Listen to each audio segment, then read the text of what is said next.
जोहार दोस्तों, स्वागत है आपके YouTube चैनल एनके क्लासेस पर। आज हम हिंदी व्याकरण के एक महत्वपूर्ण टॉपिक संज्ञा के बारे में सीखेंगे। संज्ञा क्या होती है, इसके कितने प्रकार होते हैं और इसे पहचानने के लिए क्या तरीके हैं, यह सब कुछ हम इस वीडियो में समझने वाले हैं। तो चलिए बिना समय गवाए शुरू करते हैं।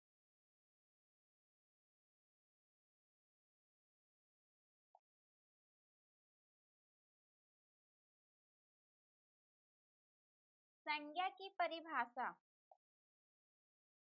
क्या है? संज्ञा की परिभाषा। सबसे पहले संज्ञा का अर्थ समझते हैं। संज्ञा किसी भी व्यक्ति, स्थान, वस्तु, गुण, भाव या अवस्था के नाम को संज्ञा कहते हैं। संज्ञा इस जगह पे छूट गया था।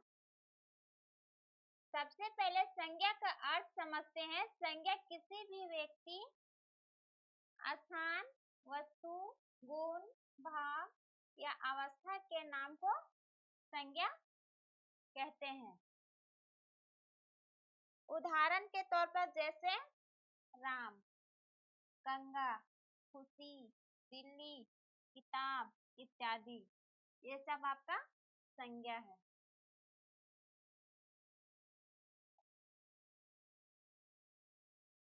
संज्ञा के 5 भेद हैं।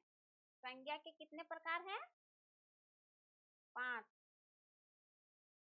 फर्स्ट है आपका जातिवाचक संज्ञा। सेकंड है आपका व्यक्तिवाचक संज्ञा। थर्ड है समूहवाचक संज्ञा।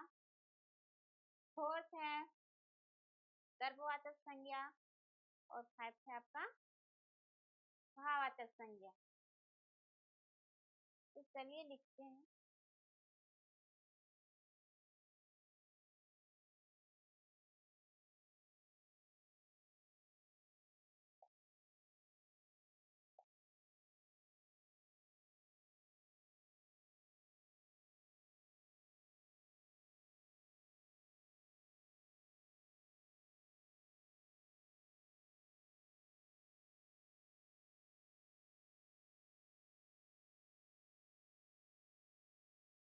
सेकंड है आपका व्यक्तिवाचक संज्ञा।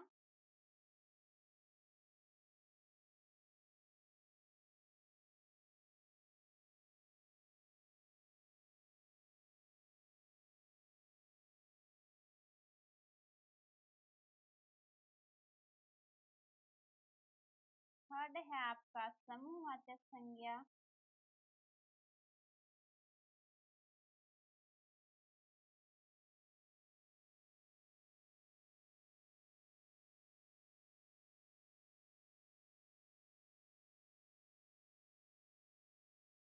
फोर्थ है आपका द्रव्यवाचक संज्ञा।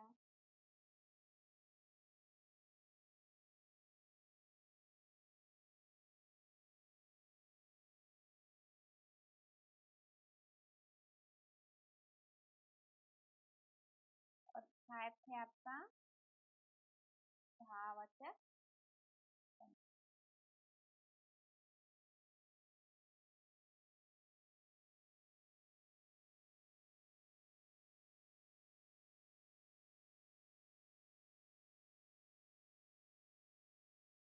ये हो गया आपका संज्ञा के प्रकार। फर्स्ट है आपका जातिवाचक संज्ञा। सेकंड है व्यक्तिवाचक संज्ञा। थर्ड है समूहवाचक संज्ञा। फोर्थ है द्रव्यवाचक संज्ञा और फाइव आपका भाववाचक संज्ञा।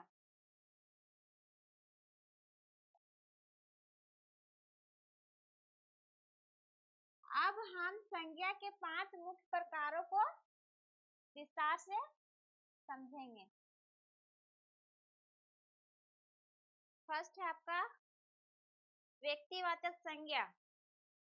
अब इसका परिभाषा है आपका, जब हम किसी विशेष व्यक्ति, स्थान, वस्तु का नाम लेते हैं तो वह व्यक्तिवाचक संज्ञा होती है। जब हम किसी विशेष व्यक्ति, स्थान या वस्तु का नाम लेते हैं तो वह व्यक्तिवाचक संज्ञा होती है। जैसे महात्मा गांधी, ताजमहल, हिमालय, ये आपका व्यक्तिवाचक संज्ञा है। जैसे कि हम महात्मा गांधी है,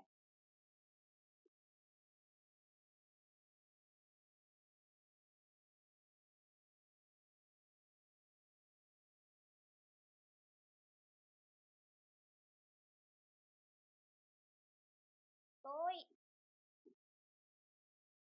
यह विशेष व्यक्ति का बोध हो रहा है।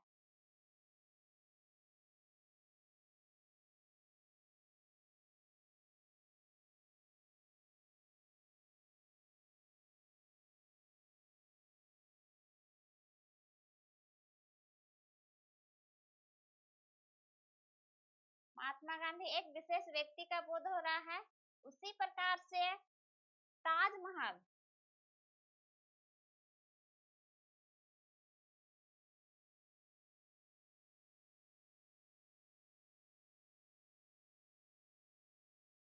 ताजमहल भी एक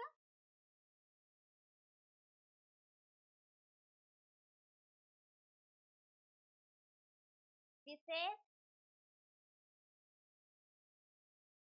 इमारत का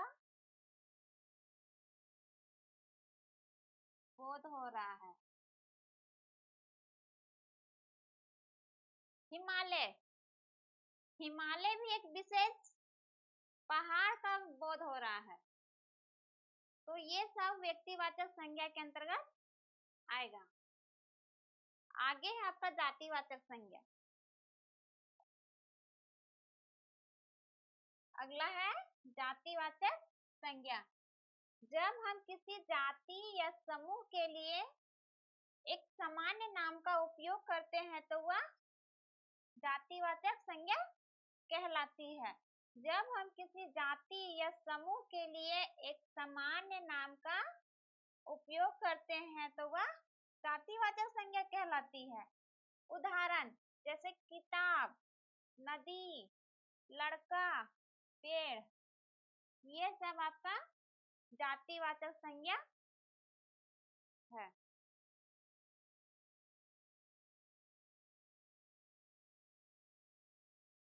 अगला है आपका समूहवाचक संज्ञा। अगला है समूहवाचक संज्ञा। ऐसी संज्ञाएं जो एक समूह का बोध कराए वे समूहवाचक संज्ञा कहलाती है। ऐसी संज्ञाएं जो एक समूह का बोध कराए वे समूहवाचक संज्ञा है। इसको हम दूसरे परिभाषा के रूप में भी परिभाषित कर सकते हैं। जैसे ऐसी संज्ञाएं जो एक वस्तु या एक से अनेकों लोगों का बोध हो तो वह समूहवाचक संज्ञा कहलाती है।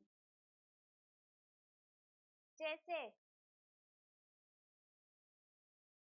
सेना। सेना क्या है आपका समूहवाचक संज्ञा।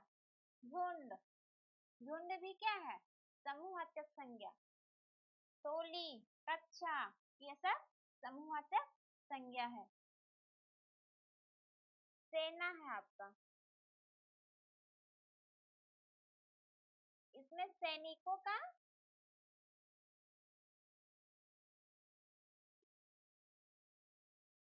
समूह है।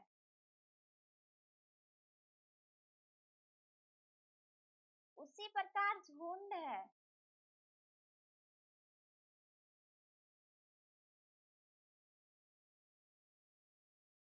लोगों का समूह।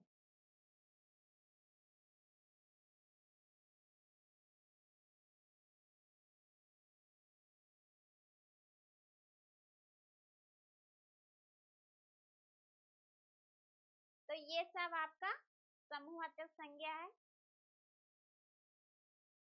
अगला है आपका सर्ववाचक संज्ञा।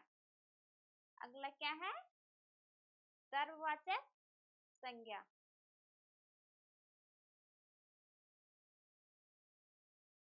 जो संज्ञाएं किसी पदार्थ का बोध कराती है वे सर्ववाचक संज्ञा होती है। जो संज्ञाएं किसी पदार्थ का बोध कराती है वे सर्ववाचक संज्ञा होती है। जैसे सोना, चांदी, दूध, पानी, ये सब क्या है? सर्ववाचक संज्ञा है। इसको भी हम दूसरे परिभाषा के रूप में परिभाषित कर सकते हैं, जैसे कि ऐसी संज्ञाएं किसी पदार्थ को तोल या माप सकते हैं, बल्कि गिन नहीं सकते हैं,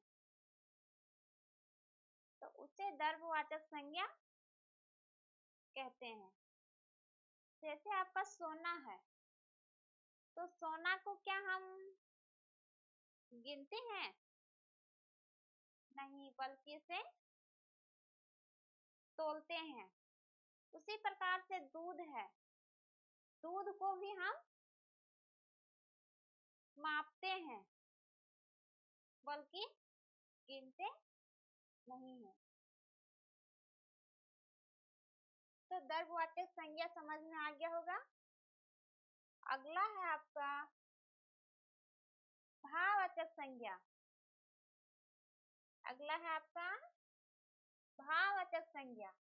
जो किसी गुण, अवस्था या भाव को दर्शाए वह भाववाचक संज्ञा होती है।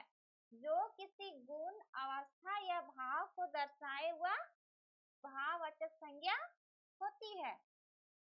जैसे कि सुंदरता, ईमानदारी, मिठास, बचपन, ये सब आपका भाववाचक संज्ञा है। इस भाववाचक संज्ञा में क्या है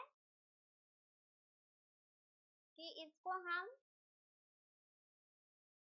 देख या छू नहीं सकते हैं, बल्कि अनुभव कर सकते हैं। जैसे सुंदरता है, या बचपन है, ईमानदारी है, मिठास है, ये सबको हम छू सकते हैं? नहीं, बल्कि इसे हम अनुभव करते हैं। तो ये सब भाववाचक संज्ञा है। इसके अंतर्गत बुढ़ापा भी आएगा।